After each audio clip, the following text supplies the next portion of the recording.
श्रद्धालु जिज्ञासु श्रोताओं, वीरत्वी की 19वीं गाथा प्रारंभ हुई। 19वीं गाथा का पहला चरण आपने सुना, थणियम व सद्दान अणुत्तरेव, यानी गर्जनाओं में, ध्वनि में मेघ की ध्वनि, मेघ की गर्जना सर्वश्रेष्ठ मानी गई, क्योंकि मेघ की गर्जना प्रकृति को प्रफुल्लित करती है, प्राणी मात्र को जीवन का संदेश देती है। जैसे मेघ की गर्जना श्रेष्ठ मानी गई, ऐसे ही परमात्मा प्रभु महावीर की वाणी भी श्रेष्ठ मानी गई। दूसरा चरण कहता है, चंदो व ताराण महानुभावे, तारा मंडल के बीच में चंद्रमा सर्वश्रेष्ठ है।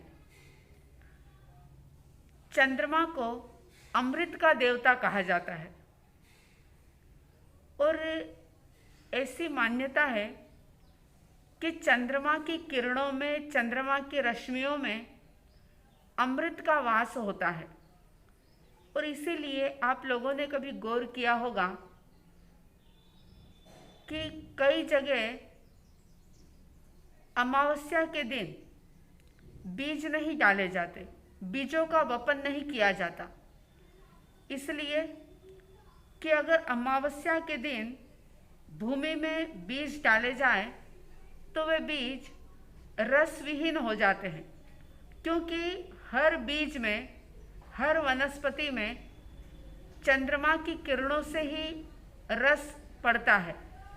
जो भी टेस्ट है, जो भी स्वाद है, वो चंद्रमा की किरणों से आता है। और इसीलिए चंद्रमा का बड़ा महत्व माना गया और इसलिए उसको अमृत का देवता भी कहा गया। बहुत सारी ऐसी बीमारियां जिनका उपचार भी चंद्रमा की किरणों के साथ किया जाता है। चंद्रमा की किरणें जैसे शीतल है, उसमें ताप नहीं है, इसी तरह से परमात्मा महावीर की वाणी भी ताप से रहित थी। उनके पास कोई कितना भी बड़ा से बड़ा पापी आया, हत्यारा आया, चाहे कोई चोर, डाकू, लुटेरा, कोई भी उनके चरणों में पहुंचा, तो परमात्मा की एक खासियत रही कि भगवान ने उस व्यक्ति के दुर्गुणों को गिनाया नहीं कि अरे तू तो ऐसा है, तू वैसा है, तूने इतने पाप किए, ऐसी कोई बात नहीं कही, बल्कि उसके भीतर में रहे हुए परमात्मा तत्व को देखा और उसे उद्घाटित करने का मार्ग दिखाया। उसे उसके ऊपर भी वैसी ही करुणा बरसाई जैसी करुणा परमात्मा ने गौतम स्वामी जी के ऊपर बरसाई थी। प्राणी मात्र के लिए वे अमृत के देवता थे। फिर चाहे उनकी वाणी हो, उनका व्यवहार हो, उनका तप हो, उनका विचरण हो, कुछ भी हो, सारा के सारा लोगों के लिए अमृत तुल्य था। तो सुधर्मा स्वामी जी कह रहे हैं कि चंदो व ताराण महानुभावे, तारा मंडल में चंद्रमा सर्वश्रेष्ठ है। जैसे चंद्रमा को हर कोई प्रेम करता है, हर कोई उसे मामा कह करके पुकारता है, छोटा बड़ा, अमीर गरीब, हिंदू मुस्लिम, सबके लिए चंद्रमा बड़ा प्रिय है। ऐसे ही परमात्मा प्रभु महावीर स्वामी जी सभी के लिए बड़े ही प्रिय थे, आनंददायी थे, आनंदकारी थे।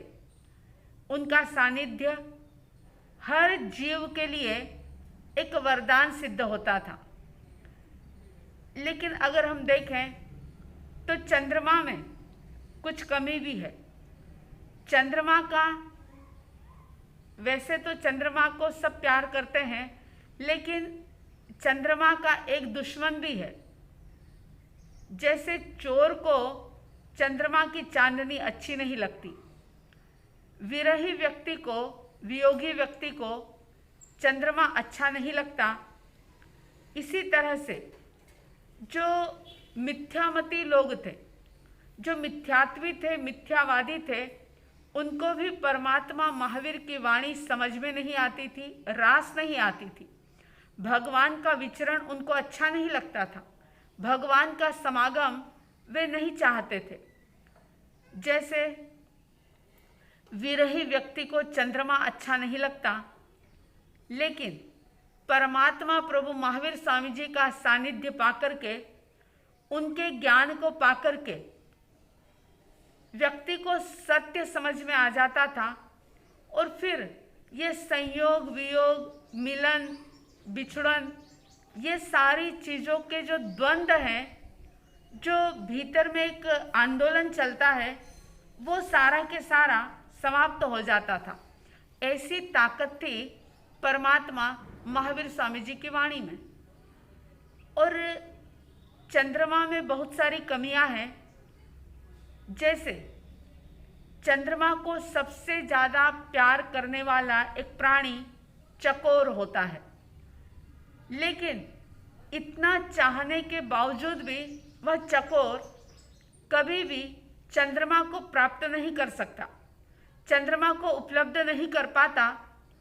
और ऐसा भी कहा जाता है कि जब बहुत ज़्यादा अंगारे जल रहे हो, जब वो चकोर अंगारे को देखता है, तो उस अंगारे को देख करके उसे चंद्रमा का एक प्रकार का भ्रम हो जाता है, उसी को चंद्रमा मान करके वह उन अंगारों का भक्षण कर लेता है और अपनी जान से हाथ धो लेता है, मर जाता है। और इसीलिए कहा गया कि चंद्रमा को चाहने वाला चकोर पक्षी, उसके भीतर में जो एक तड़प होती है चंद्रमा को पाने की, लेकिन चंद्रमा को नहीं पता होता कि मुझे चकोर इतना ज़्यादा प्रेम करता है, मुझे चाहता है। और इसीलिए आपने सुना भी होगा वो गीत, चांद को क्या मालूम चाहता है उसे कोई चकोर, चांद को क्या मालूम चाहता है उसे कोई चकोर। वो बेचारा दूर से देखे, वो बेचारा दूर से देखे, करे न कोई शोर, चांद को क्या मालूम चाहता है उसे कोई चकोर। लेकिन परमात्मा महावीर एक ऐसा व्यक्तित्व था कि जब जिसने पुकारा परमात्मा स्वयं पहुँचे। फिर चाहे वो चंदन बाला हो, चाहे वो उदयन राजा हो, जब जब भी जिसने भी परमात्मा को याद किया, परमात्मा उनका उद्धार करने के लिए पहुंच गए। तो सुधर्मा स्वामी जी कह रहे हैं कि चंदोवताराण महानुभावे, चंद्रमा को उन्होंने उपमान के रूप में चुना, मगर चंद्रमा में फिर भी बहुत सारी कमियां हैं। और ये बात मैंने आपको पहले भी बताई थी कि परमात्मा असीम है, उनको शब्दों के द्वारा प्रकट नहीं किया जा सकता। लेकिन चूंकि जम्बू स्वामी जी के मन में जिज्ञासा पैदा हुई और सुधर्मा स्वामी जी ने जो अपने जीवन में अनुभव किया था, वे उसे शब्द नहीं दे पा रहे हैं, मगर फिर भी उन्होंने कुछ कुछ उपमानों को चुनकर के परमात्मा को बताने का, उनके गुणों को वर्णन करने का प्रयास किया। मगर फिर भी शब्दों की एक सीमा होती है और परमात्मा के गुण जो हैं वो असीम हैं। तो चंद्रमा जिस प्रकार से अमृत का देवता माना जाता है, परमात्मा भी अमृत के देवता थे। और चंद्रमा की कमियां जैसे मैंने बताई कि चंद्रमा में कलंक है, चंद्रमा दिन में मलिन हो जाता है, लेकिन परमात्मा प्रभु महावीर जो कि हमेशा ही वे बिना किसी कलंक के उन्होंने अपने जीवन को जिया। उनका जीवन स्व पर कल्याण के लिए समर्पित हुआ और उन्होंने जो संदेश, जो उपदेश दिया, वो हर एक जीव के भीतर में रहे हुए भगवत सत्ता को प्रकट करने का एक माध्यम बना।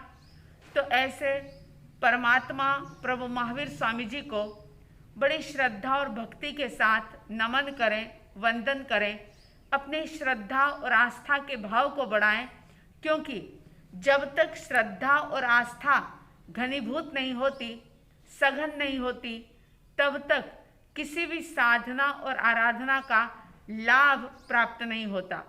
तो बड़ी श्रद्धा से प्रभु को नमन करें, वंदन करें।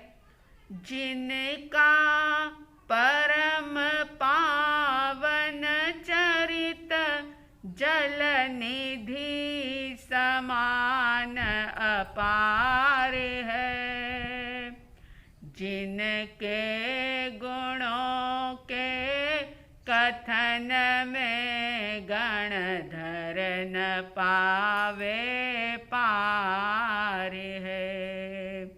बस वीतराग विज्ञान ही जिनके कथन का सार है, उन सर्वदर्शी सन्मति को वंदना शतवार है। उन सर्वदर्शी सन्मति को वंदना शतवार है। परमात्मा की वाणी के प्रति, परमात्मा के प्रति निरंतर आस्था का भाव दृढ़ होता रहे, श्रद्धा मजबूत होती रहे, ऐसी शुभ मंगल कामनाओं के साथ जय प्रभु महावीर, जय गुरु आनंद।